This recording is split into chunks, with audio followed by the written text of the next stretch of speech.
el Colegio Mexicano de Ortopedia, en su 75 aniversario, presenta su segundo Congreso Virtual 2021.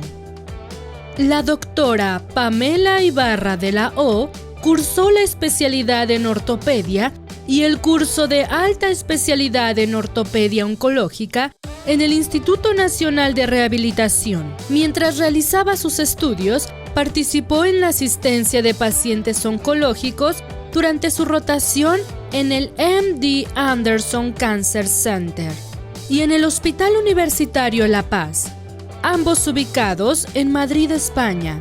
Recientemente realizó un Observer Fellowship en el Hospital General de Massachusetts, en Boston, Massachusetts, Estados Unidos. Actualmente se desempeña como médica adscrita y miembro del profesorado de residentes del Hospital General Regional de Ortopedia número 2 del Instituto Mexicano de Seguro Social. La doctora Ibarra nos hablará sobre fijación de fracturas en terreno previamente lesionado. Muy buen día, amigos. Muchas gracias al comité organizador por la invitación. Y bueno, vamos a comenzar con nuestro tema, que es fijación de fracturas en terreno previamente lesionado. Y primero que nada vamos a empezar por definir qué es una fractura en terreno previamente lesionado. Una fractura en terreno previamente lesionado es aquella que cumple justamente estos dos criterios. El primero, que sea una fractura que se lleve a cabo después de un trauma inadecuado. ¿Qué es un trauma inadecuado? Un trauma de mínima energía, que nos produce una fractura que normalmente no lo haría. Generalmente los pacientes lo refieren como que incluso con movimientos habituales como sentarse, girar, mover el brazo, levantarse, les genera un mecanismo suficiente para producir una fractura. Entonces desde ahí ya estamos ante la sospecha de una fractura en un terreno no sano o en un hueso no sano. La siguiente justamente es eso, un hueso con una patología preexistente. Esta patología puede ser de múltiples etiologías, puede ser metabólica, como lo vemos justamente en la osteoporosis o la osteomalacia, con una producción inadecuada de hueso, como lo puede ser en la osteogénesis imperfecta o en la displasia fibrosa, pero ahora nos vamos a enfocar un poco más hacia las de destrucción, las producidas por tumores, ya sea primarios o metástasis, incluso también vamos a incluir algunas lesiones tumorales, pseudotumorales. Entonces, ¿qué debo de saber en cuanto a la fijación de estas fracturas en terreno previamente lesionado? ¿Cuándo debo de fijarlas? ¿Cómo debo de fijarlas? Y justamente el por qué. Y para esto justamente preparé este algoritmo en el que espero que les sea muy fácil justamente colocarse en el tratamiento adecuado para cada una de las lesiones. ¿Qué debemos de hacer de manera inicial? Obviamente, cuando estoy ante una lesión, cuando identifico una fractura en una lesión previa en el hueso, justamente debo de pensar inicialmente, ¿esta lesión tiene características benignas o malignas? Una vez visto esto, obviamente ya sabemos, las lesiones benignas son lesiones con bordes bien definidos, con una zona de transición corta donde yo puedo decir justamente dónde empieza y dónde termina. Generalmente no tienen reacción perióstica, o si la tienen es continua, y no se acompañan de masa de partes blandas en el caso de la mayoría de las benignas. Una vez pensado esto, bueno, con el estudio de imagen, ya sea una radiografía simple, una tomografía, donde sea que yo haya diagnosticado o detectado esta fractura, tengo el diagnóstico certero con esa sencilla imagen.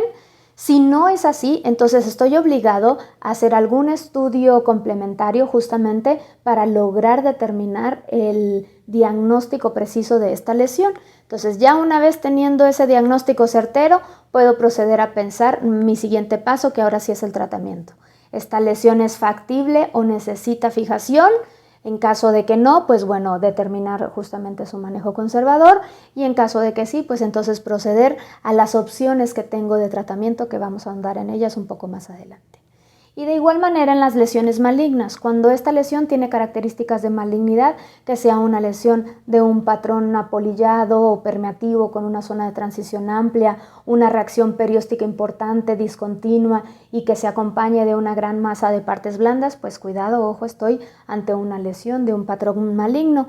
Y aquí lo importante es determinar, ¿esta lesión es única en todo mi esqueleto o es múltiple, que generalmente es como diagnosticamos las metástasis. En el caso de que sea única, estoy obligado a hacer todo el protocolo completo para la determinación del diagnóstico exacto, ya sea obviamente de acuerdo a las características de la imagen, una resonancia magnética, un estudio de medicina nuclear, tomografía que puede incluir la realización de tomografía de tórax, abdomen o pelvis para determinar alguna masa en alguna víscera y si es necesario también la toma de la biopsia como punto o paso final de mi proceso diagnóstico. Y una vez que tenga este proceso diagnóstico, determinar si necesita una terapia adyuvante antes de la cirugía, que la conocemos como neoadyuvante, o solo puedo irme directamente al tratamiento quirúrgico de primera línea.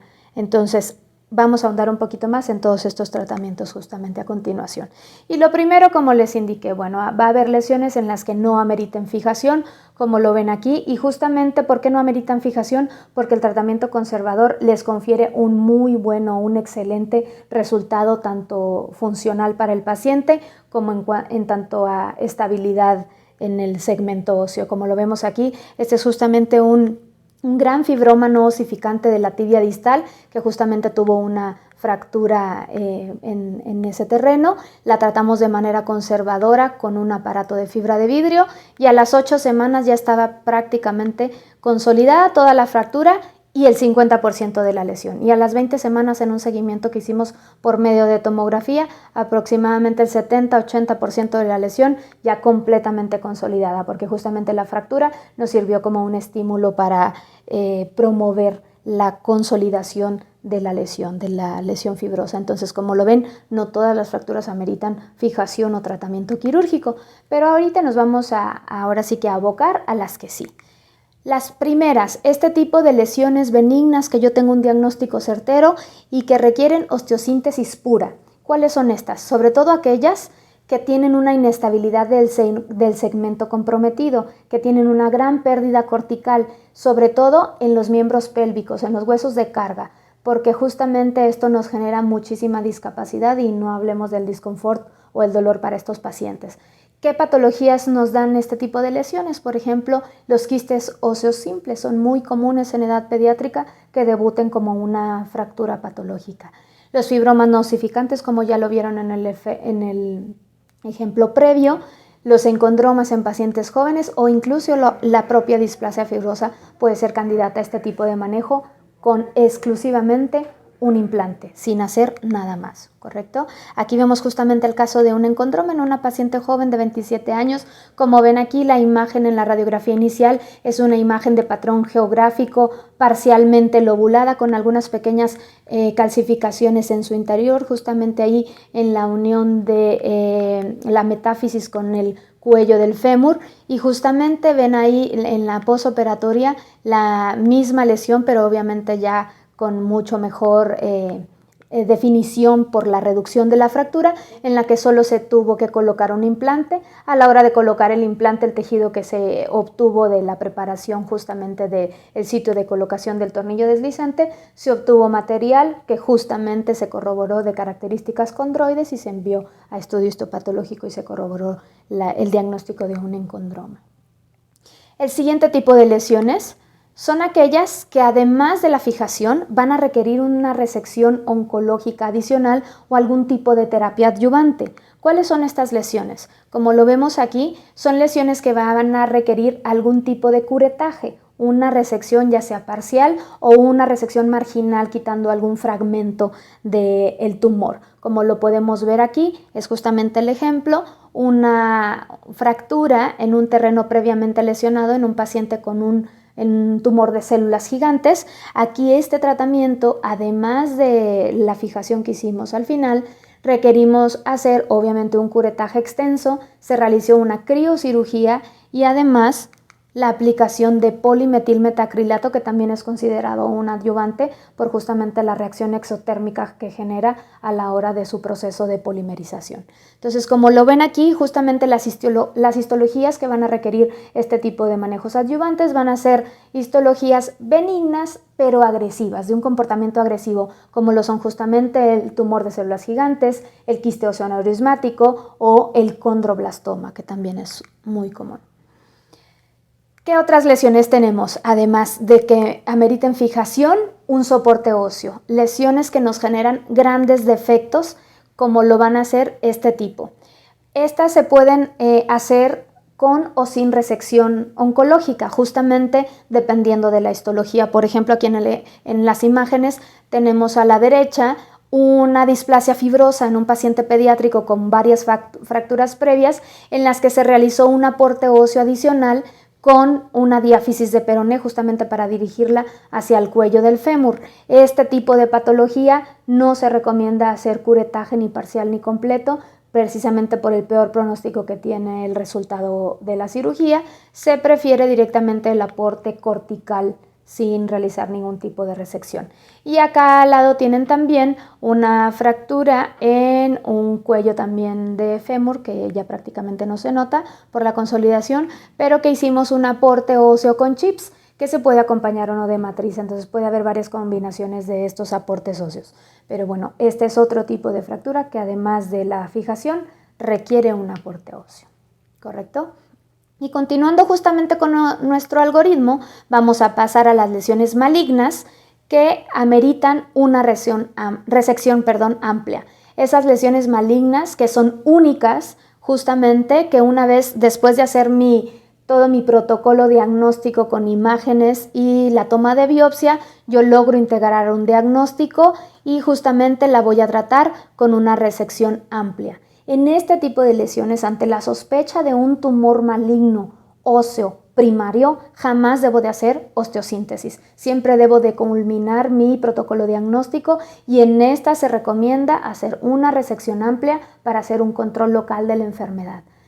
En el caso de que sea una fractura en terreno patológico y nos estemos enfrentando a la presencia de un sarcoma o una metástasis, como lo ven justamente aquí en la imagen del ejemplo, justamente una paciente que durante su terapia adyuvante tuvo una fractura justamente ahí de la diáfisis proximal del húmero, saber que la fractura no contraindica el realizar un salvamento de la extremidad, como en el pasado se creía, que prácticamente el paciente que se fracturaba durante diagnóstico o tratamiento inicial previo a la cirugía de un sarcoma estaba destinado a la amputación. Y justamente cada vez más bibliografía lo respalda. Este es el último metaanálisis que se hizo en 2015, en el que de manera muy objetiva concluyen que no contraindica el salvamento una fractura porque no incrementa el riesgo de una recaída local y no va a tener repercusión en la sobrevida global de los pacientes que se realice un salvamento después de tener una fractura patológica. Entonces esto es algo sumamente importante y muy buenas noticias para nosotros los cirujanos oncólogos. Entonces, vamos a pasar al siguiente tipo de fijación. Aquí sí, esta fijación es, digamos, un poco más noble. Es la que llevamos a cabo en las lesiones malignas múltiples, prácticamente pacientes con diagnósticos bien conocidos de enfermedad metastásica. En este caso lo que vamos a tener es ahora sí que adaptarnos a las condiciones de cada paciente, porque aquí mucho va a tener que ver la sobrevida global del paciente o la esperanza de vida que tiene de acuerdo a la etapa de desarrollo de su enfermedad en la que esté y sobre todo sus condiciones generales, la salud en general de ese paciente y su grado funcional con algunas escalas que seguramente ya han escuchado por ahí como el ECOG y el Karnofsky, nos ayudan justamente a determinar este estadio para poder decidir si son tratamientos quirúrgicos adecuados o son candidatos a estos tratamientos los pacientes. Aquí justamente en el ejemplo estamos viendo algo que se está haciendo desafortunadamente no en México, todavía no contamos con este tipo de implantes, pero tanto en Estados Unidos como en Europa Es muy común verlos. Si se fijan, esta es una radiografía inicial a su izquierda con una fractura justamente en terreno previamente lesionado por un cáncer de mama en una paciente de 65 años, que justamente hicimos una fijación con un clavo centromedular de fibra de carbono. Por eso justamente en las radiografías finales ustedes no ven el clavo, solo ven un marcador que tiene una pequeña tira justamente que ven ahí en el centro de la diáfisis, a lo mejor con un poco de dificultad la alcanzan a ver.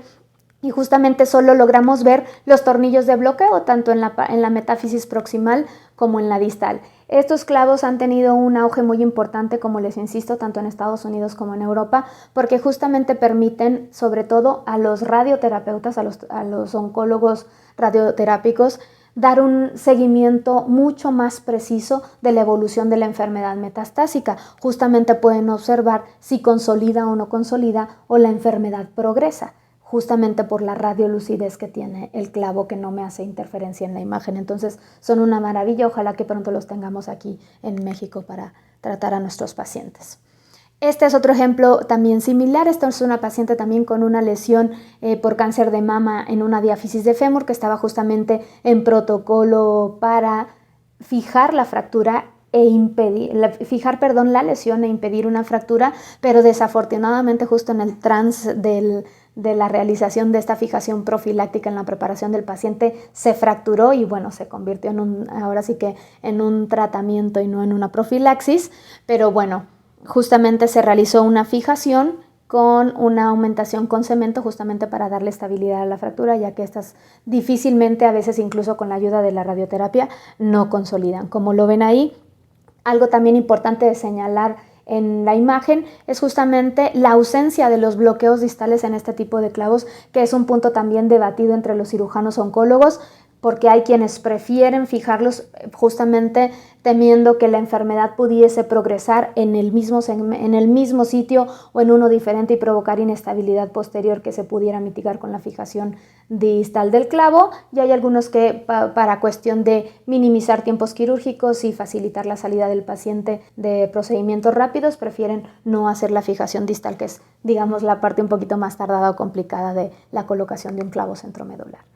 Y finalmente vamos a ver las lesiones malignas múltiples que requieren resección amplia. Y ustedes me pueden decir, pues, ¿de qué estamos hablando? Si estamos ante una enfermedad metastásica múltiple en pacientes generalmente a veces con mal pronóstico, ¿por qué hacemos resecciones amplias? Justamente tienen algunas pequeñas ventajas. La mayoría de ellas o algunas de ellas, de acuerdo al tipo de resección y márgenes que obtengamos, no requieren el complemento de radioterapia. El tiempo quirúrgico es debatido porque hay múltiples cirujanos oncólogos que prefieren hacer este tipo de resecciones, ya que dicen que en sus manos es incluso más fácil o más rápido hacer una resección amplia y una reconstrucción protésica que colocar un clavo centromedular o hacer una osteosíntesis compleja. Entonces es muy debatido esto y ahora sí que es operador o cirujano dependiente. Pero son pacientes que se pueden movilizar de manera mucho más temprana y logran un control del dolor mucho más adecuado que con la osteosíntesis en espera de la radioterapia. Como ven aquí en el ejemplo, es un paciente con un cáncer pulmonar de 70 años con una lesión bastante extensa de la cabeza humeral, que decidimos tratar justamente con una hemiartroplastía. ¿Y por qué hacemos esto? Justamente porque cuando preferimos no ser agresivos y hacemos tratamientos mínimos, como lo ven aquí en esta aumentación con cemento en la cabeza del húmero, justamente la enfermedad progresa, como lo ven en esa misma imagen. Entonces eso hace que el paciente persista con dolor durante todo el desarrollo de su enfermedad y justamente tenga una poca o pobre calidad de vida durante todo ese proceso. Por eso al final preferimos resecar todo el segmento comprometido y justamente hacer una reconstrucción que me permita una incorporación a las actividades de ese paciente mucho más rápida. Porque, insisto, pasa esto. Tenemos una paciente que tenía lesiones múltiples justamente en ese fémur proximal por un CA de tiroides. Se trató con radioterapia. Posterior a la radioterapia, la paciente se fractura. Entonces ya tenemos ese tejido óseo no solo comprometido con el tejido metastásico del cáncer de tiroides, sino también con cambios por radiación, que es un factor más para que me haga que esa fractura no vaya a consolidar. Entonces, Erróneamente se tomó la decisión de hacer una osteosíntesis y también de mencionar y reconocer que con el implante a lo mejor no tan adecuado para fijar esa fractura, y justamente pues la evolución fue catastrófica. Esa paciente nunca estuvo sin dolor, nunca pudo reincorporarse a la marcha, siempre hubo un dolor importante, una discapacidad funcional. Entonces, en aras de evitar este tipo de problemas, vale la pena que seamos agresivos, vale la pena que pensemos en grande en este tipo de lesiones, y nuevamente la literatura lo apoya, porque justamente como ven ahí en la gráfica de su derecha, es evidente que las reconstrucciones protésicas, que son las dos líneas que ven sobre todo en la parte de arriba, son mejores los resultados y las sobrevidas en comparación con las que se hace osteosíntesis, que es la que ven hacia la parte de abajo. Entonces, justamente muchos autores coinciden en esto. Sigue siendo recomendado. Y finalmente, ya fuera de nuestro algoritmo, otra cosa que es importante agregar en las fracturas en terreno lesionado y justamente en esas múltiples por metástasis, la paliación.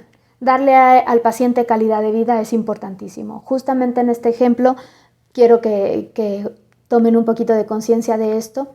Esta paciente con un cáncer de mama a los 67 años, obviamente etapa 4, ya con múltiples lesiones, se le hizo una fijación profiláctica de las lesiones líticas que tenía en el fémur izquierdo. Si se fijan, eran lesiones múltiples y obviamente el clavo adecuado, justamente de la longitud precisa para abarcarlas todas. Su evolución fue buena por 18 meses, después de los cuales presentó una fractura en el fémur derecho. Una fractura que previamente, cuando había acudido a su seguimiento, todavía no tenía una lesión lítica, no se había diagnosticado, no tenía sintomatología. Cabe mencionar que la paciente tenía 3 meses postrada en cama previo a esto. Y ustedes me pueden decir, entonces, ¿para qué se operó? Si hace 3 meses que no se movía, si hace 3 meses que no caminaba, ¿por qué se decidió fijar esa fractura? Justamente por la calidad de vida, porque no tienen ustedes idea lo difícil que es para un cuidador primario, el sufrimiento que es que cada vez que movilizan a su familiar para hacer actividades sencillas de aseo, de cambio de cama, de cambio de ropa, les provocan un dolor intenso. Entonces, esto es calidad de vida no solo para el paciente, sino para el cuidador primario. Entonces, realizamos una fijación percutánea de manera muy rápida. Desafortunadamente la paciente fallece 2 meses después, pero la familia estuvo muy agradecida por la calidad de vida que tuvo durante esos 2 meses y que le evitamos tener dolor durante todo ese tiempo. Entonces, como ven, aquí no todo es blanco y negro, hay que tomar siempre en consideración todas las características de nuestro paciente. Y justamente lo que me gustaría que se llevaran a casa de esto es eso. Una fractura en terreno patológico no es una urgencia como una fractura habitual. Hay que tomarnos el tiempo para diagnosticar de manera correcta estas patologías y no hacer daño en lugar de ayudar a nuestros pacientes. Cuando estemos ante una lesión única que sospechemos o tengamos la mínima sospecha de que se puede tratar de un tumor óseo primario maligno, jamás, pero jamás hacer osteosíntesis, siempre complementar el protocolo y culminar con la biopsia si es necesario. Y cuando estemos ante una metástasis, primero que nada, más vale prevenir que lamentar. Por eso les pongo ahí justamente esa valoración de Middles, que a pesar de que ha habido múltiples artículos y autores que han intentado incluso mejorarla porque tiene sus deficiencias, tiene una sensibilidad del 100% pero una especificidad del 70%, hay mucho que mejorarle a la escala de Middles, pero aún así no ha salido algo más que la supere. Entonces, síganla usando, traten de prevenir las fracturas en terreno patológico en pacientes con metástasis, y en aquellos que ya las tienen, pues bueno, si son lesiones metáfis o epifisarias, prefieran una resección y una reconstrucción protésica cementada para una más rápida movilización de ese paciente, y en el caso de las diáfisis, pues idealmente un clavo centromedular y nunca olvidarse la radioterapia posterior. Y finalmente, lo más importante de los tratamientos quirúrgicos. Es muy importante que un cirujano sepa cuándo cortar, pero más importante cuándo no debe. Y en el caso de la ortopedia, pues es importante saber cuándo fijar, pero más importante cuándo no debemos fijar. Entonces, deshacernos cada vez más de este tabú del "there's a fracture and I need to fix it" está totalmente en desuso. Hay que tratar de que se olvide por ahí. Y bueno, por mi parte es todo. Espero que les haya gustado la charla y les sea de utilidad.